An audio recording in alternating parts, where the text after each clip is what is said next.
Хэрэг бүртгэх мөрдөн байцаах ажиллагаанд тавих хяналтын ажлаас. Прокурорын байгууллага 2024 онд иргэн хуулийн этгээдээс гаргасан 126,413 гэмт хэргийн шинжтэй гомдол мэдээлэлд хяналт тавьж, хуулийн дагуу шалгуулсан байна. Үүнээс цагдаагийн байгууллага 98.7%-ийг, авилгатаа тэмцэх газар 1.2%-ийг, тагнуулын байгууллага 0.1%-ийг нь хүлээн авч шалгажээ.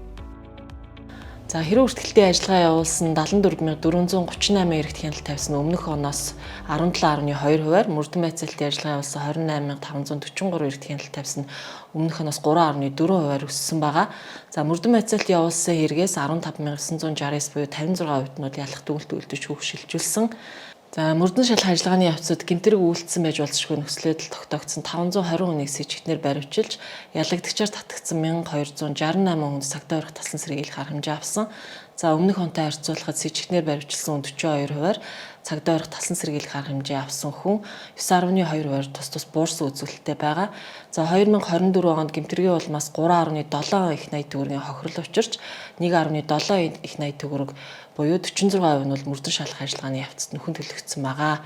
Прокурор гэмтэрэг үйлдсэн хүнээр хохирол нөхөн төлөөлөх, хөрөнгө орлого хураах албадлагын арга хэмжээг хэрэгжүүлэх зорилгоор мөрдөн шалгах ажиллагааны явцад 157.5 тэрбум төгрөгийн үйл хөдлөх хөрөнгө, тээврийн эрсдлийн бүртгэл, банк бусад санхүүгийн байгууллагад байгаа мөнгө өрнгийн гүйлгээний шилж төлөвлөгөөнийг хязгаарласан.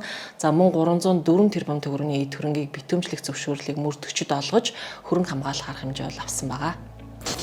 Прокурорын байгууллага 2024 онд авилга албан тушаалын 1742 хэрэг бүртгэлд мөрдөн байцаалтын хэрэгт хяналт тавьсан бөгөөд өмнөх оны мүйтэй харьцуулбал 4.9%-аар өсжээ. Үүнээс 306 хэрэгт яллах дүгнэлт үйлдэн шүүхэд шилжүүлж шийдвэрлсэн байна.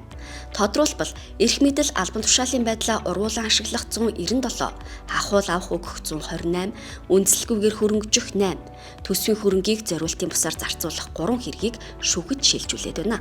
Авилга албан тушаалын гэмт хэргийн 66.6% нь нийслэлд, 33.4% нь орон нутагт бүртгэгдсэн.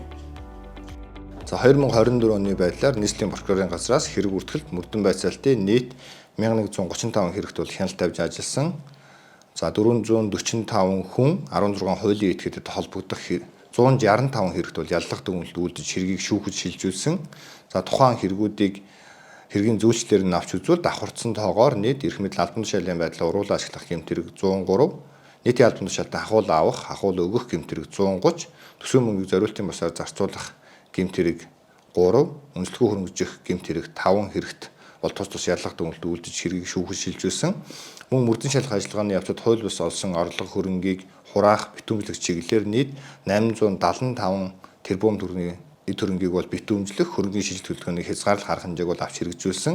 Мөн мөрдөн шалгах ажиллагааны явцад учирсан 2.3 их найт төгрөгийн хохирлоос 1.7 их найт төгрөгийн хохирлыг бол тус нөхөн төлөвлөх арга хэмжээг авч хэрэгжүүлж ажилласан.